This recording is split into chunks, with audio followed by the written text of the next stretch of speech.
Hello दोस्तों, स्वागत करते हैं आप सभी का आपके अपने यूट्यूब चैनल जैकपुर पे। आज के इस वीडियो में हम लोग क्लास 10th का चैप्टर 4 का 5 नंबर वाले प्रश्न को देखेंगे। अगर ये एग्ज़ाम में क्वेश्चन आ गया तो बिल्कुल आपको 5 नंबर देकर जाएगा और बिल्कुल आसान सवाल है, इसको अच्छे से देख लीजिए, समझ लीजिए। और यदि आप हमारे चैनल पे पहली बार आएँ तो सब्सक्राइब कर लीजिएगा ताकि इस तरह के वीडियो का नोटिफिकेशन आपके मोबाइल पे चला जाए। सबसे पहले हम लोग सवाल को पढ़ते हैं। सवाल में देखिए क्या कहा जा रहा है। कह रहा है कि निम्न द्विघात समीकरण के मूल यदि हैं उनका अस्तित्व हो तो द्विघाती सूत्र का प्रयोग करके ज्ञात कीजिए। आपको एक समीकरण दिया जाएगा ये वाला, ठीक है। इस समीकरण को चेक करना है कि इसका मूल है कि नहीं। अगर मूल होगा तो उसका मूल ज्ञात करना होगा, ठीक है। अब यहाँ पे देखो आपको दिया गया है एक समीकरण 3x² - 5x + 2 = 0। आप इसको लिख लो, ठीक है। इसको लिखने के बाद क्या होगा, आप यहाँ से देखो, यहाँ पर ये पहला वाला क्या होता है, ए होता है। दूसरा ये क्या होता है, बी होता है। और ये क्या होता है, सी होता है, ठीक है। सभी का वैल्यू हम लोगों ने लिख लिया। अब सबसे पहले मूल निकालने के लिए क्या करना है, पहले विभक्तर निकालेंगे, ठीक है। तभी इसकी प्रकृति चेक होगी। विभक्तर डी बराबर होता है b² - 4ac। ये फॉर्मूला है। तो बी कितना है, बी का वैल्यू कितना है, -5, ठीक है। तो यहाँ पे हम लोग लिखेंगे -5, ठीक है। यहाँ पे गलती है, -5 का स्क्वायर करेंगे। उसके बाद 4ac करना है तो 4 लिख दीजिए। और ए का जगह में कितना है 3, 80 की जगह में कितना है 2, तो यहाँ पे लिख दीजिए। ये मल्टीप्लाई में है, ठीक है। कोई चीज़ का भी चिन्ह अगर नहीं रहेगा तो वहाँ पर गुना का चिन्ह रहेगा। तो देखिए -5 का स्क्वायर करोगे तो 25 आ जाएगा।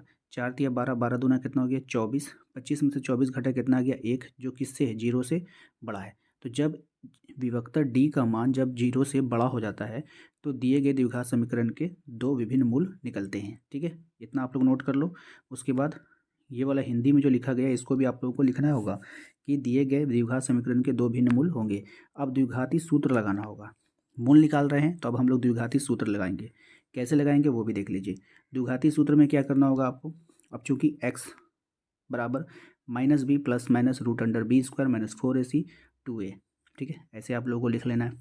इतना लिखने के बाद आपको क्या करना है, आप देखिए यहाँ पे सबका वैल्यू रखेंगे। यहाँ पर आप फॉर्मूला से लिखिए माइनस, ये बी का वैल्यू -5 पहले से था, प्लस माइनस आपको दे देना है √b² यानी -5 का स्क्वायर -4ac -4 3 और 2, ठीक है। इतना कर लिए। अब इतना करने के बाद यहाँ पर अगर आप ध्यान दोगे तो ये माइनस माइनस मिलके क्या हो गया, प्लस हो गया। प्लस माइनस ये चिन्ह रहने देंगे। 5 का स्क्वायर करोगे कितना होगा 25। 5 का स्क्वायर करोगे तो 25 आ जाएगा। और 4 तिया 12 दूना 24, इसमें से आप 24 घटा दो तो 25 में से 24 घटेगा कितना आएगा, 1 आएगा। तो वही एक देखो यहाँ पे लिखा गया है, ठीक है। और 2a का मतलब क्या होता है, 2 × ए का वैल्यू 3 था तो 3 दूना 6, ठीक है। यहाँ तक समझ में आ गया। अब देखिए यहाँ पर क्या हुआ है, यहाँ पर आपको एक बार प्लस में है एक बार माइनस में, तो आपको लिखना होगा 5 + 1/6 या 5 - 1/6, क्योंकि दोनों चिन्ह का प्रयोग किया जा रहा है। अब आपको क्या करना है, 5 में से 1 जोड़ दो 6, 6/6 यानी ये कट करके कितना आ जाएगा 1, ठीक है। और यहाँ पे क्या हो जाएगा, 5 में से 1 चला जाएगा, कितना बचेगा बताइए। 5 में से 1 जाएगा तो 4, 4/6 कितना आ जाएगा 4/6। इसको आप लोग काट लो, ठीक है। जब इसको काटोगे तो 2 दूना 4, 2 तिया 6, कितना आ गया 2/3। तो यहाँ पे 2/3 लिख देना है, ठीक है। तो उम्मीद करते हैं कि आप लोगों को समझ में आ गया। यहाँ पे दो मूल निकल कर आया, एक आ गया 1 और दूसरा आ गया 2/3, ठीक है। तो यहाँ पर आप लोगों को लिख लेना है। हिंदी में क्या लिखेंगे, अतः दिए गए द्विघात समीकरण के दो विभिन्न वास्तविक मूल हैं 1 और 2/3, ठीक है। कुछ गलतियाँ थी जिसको हमने सुधार दिया है। अब इस वाले सवाल को देखिए, ये सवाल भी काफ़ी इंपॉर्टेंट है और एग्ज़ाम में पूछे जाने योग्य है और आएगा तो 5 नंबर आपको देकर जाएगा, ठीक है। तो इसको भी ध्यान से आप लोग समझ लो। ऐसी दो संख्याएं ज्ञात कीजिए जिनका योग 27 है और गुणनफल कितना है 182 है। जिनका योग 27 है और गुणनफल कितना है 82। अब देखिए दो संख्याएं हैं और दोनों को जोड़ने से कितना आता है 27 आता है। अगर एक संख्या x होगा तो दूसरी कैसे निकालेंगे, उसमें घटा कर निकालेंगे, ठीक है। अभी वही चीज़ यहाँ पे देखिए लिख दिया गया कि माना कि एक संख्या x है तो दूसरी क्या होगा, 27 में से x को घटा देंगे तो दूसरी निकल जाएगी। अब कह रहा है कि दोनों संख्याओं का योग जो होगा वो 27 है। तो दोनों संख्याओं का योग कितना है 27 है, ठीक है। और संख्याओं का जो गुणनफल है वो कितना आ रहा है वो आपको बताना है, तो 182 होगा, ठीक है। तो संख्याओं का जो गुणनफल होगा तो गुना कैसे करेंगे, पहली संख्या x और दूसरी संख्या क्या हो जाएगा 27 - x, इस प्रकार से गुना होगा। बात समझ में आया कि नहीं। चलो अब हम लोग यहाँ पे देखेंगे, चूँकि दोनों संख्याओं का गुणनफल कितना है 182 है। दोनों संख्याओं का गुणनफल कितना है 182, ये प्रश्न के अनुसार बोला गया है। तो हमने यहाँ पे लिख दिया कि दोनों संख्याओं को गुना किया, रिजल्ट कितना आया 182। अब यहाँ पर क्या होगा इसको समझना होगा आपको। कि यहाँ पर देखिए इस x को 27 से गुना करेंगे 27x हो जाएगा, x को x से गुना करेंगे माइनस एक्स स्क्वायर हो जाएगा, और 182 तो इधर है ही पहले से। ठीक है, इतना समझ में आ गया। अब चूंकि जब हम लोग इक्वेशन बनाते हैं तो वहाँ पे हम लोग उसको प्लस में रखते हैं एक्स का वैल्यू, तो एक्स को क्या करेंगे बराबर के उधर ले जाएंगे, तो बराबर को उधर ले जाएंगे तो ये एक्स स्क्वायर हो जाएगा। ठीक है, और ये 27x प्लस में, तो ये कितना हो जाएगा माइनस 27x हो जाएगा। और यहाँ पे देखिए 182 ये प्लस में बराबर के इधर, तो ये प्लस में ही 182 रहेगा। तो देखिए वही चीज़ को यहाँ पर लिखा गया है ना, उसी चीज़ को यहाँ पे सीधा करके लिख दिया गया। अब यहाँ पर आप ध्यान से देखोगे तो इसको हम लोगों ने क्या किया, 2 बार में तोड़ा है। ठीक है, कैसे टूटा है, तो जो गुणनखंड का जो तरीका होता है एक्स स्क्वायर, यानी 27 माइनस 27 को ऐसा तोड़ो कि जोड़ने पर कितना आ जाए, 27 आ रहा है, 13 और 14 को जोड़ेंगे कितना, 27x हो जाएगा।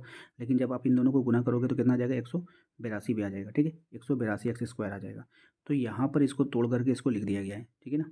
अब यहाँ पर आप देखोगे जब कॉमन लोगे इन दोनों में क्या कॉमन मिल रहा है, तो एक्स स्क्वायर है, एक्स यहाँ पे 13x है, तो दोनों में x मिल रहा है, तो x को कॉमन लोगे, x लोगे तो यहाँ पर एगो x बचेगा, और यहाँ पर देखो कुछ नहीं बचेगा तो 13 बचेगा। ठीक है, क्योंकि x आपने बाहर निकाल लिया। ठीक है, अब इन दोनों में से कॉमन लो, तो -14 को कॉमन लिया गया है। ठीक है, ध्यान से देखिएगा, यहाँ पर इन दोनों में क्या कॉमन लिया गया है, -14 को, -14 लिए हैं तो यहाँ पर सिर्फ और सिर्फ x बचेगा, तो वही x यहाँ पर लिख दिया गया है। और यहाँ पर जब आप इससे कॉमन लिए हो 182 में, तो कितना बचेगा, 13। ठीक है, और बराबर 0 दे देना। अब देखो यहाँ पे होता क्या है कि जो ब्रैकेट कॉमन होता है उसको लिखते हैं, उसके बाद जो बाहर वाला होता है x, और यहाँ पे -14 उसको लिखते हैं, ये तो आपको पता ही है। तो दो यहाँ पे आप देखिए, यहाँ पे गुणनखंड मिला ना। अब यहाँ पे क्या होगा, दोनों का अलग अलग वैल्यू निकालेंगे, x माइनस 13 को 0 के बराबर करेंगे। ठीक है, और x माइनस 13 बराबर 0 हो गया, तो x बराबर कितना आ जाएगा, 13 आएगा ना। और एक क्या होगा, x माइनस 14 बराबर 0 होगा, तो x बराबर कितना आ जाएगा, 14। दोनों को अलग अलग लिखिएगा। ठीक है ना, बात समझ में आया। तो इसी प्रकार से आपको दो निकल गया, x का मान 13 और x का मान 14। ठीक है, एक निकला x का मान 13 और x का मान निकला 14। अब यहाँ पर देखिए दोनों संख्याओं का योग कितना था, या आपने पहली संख्या को क्या माना था, x माना था, तो x का वैल्यू आपका 2 को निकल कर आ रहा है। ठीक है, तो पहली संख्या यदि x थी, दूसरी संख्या को हम कैसे निकालते हैं, 27 में से घटा कर। तो 27 में से जैसे ही आप x का वैल्यू घटाओगे तो एक बार 14 आएगा और एक बार 13 आएगा। देखिए 13 घटाइएगा तो 14 आएगा, और 14 घटाइएगा तो 13 आएगा, यानी दूसरी संख्या जो निकलेगा 2 को निकल सकता है। ठीक है, तो यहाँ पर 14 और 13, और पहली संख्या भी आपका 2 है, 13 और 14। यानी इसका मतलब साफ साफ हो चुका है कि जो संख्याएँ हैं वो 13 और 14 ही है, 13 और 14 ही संख्याएं हैं।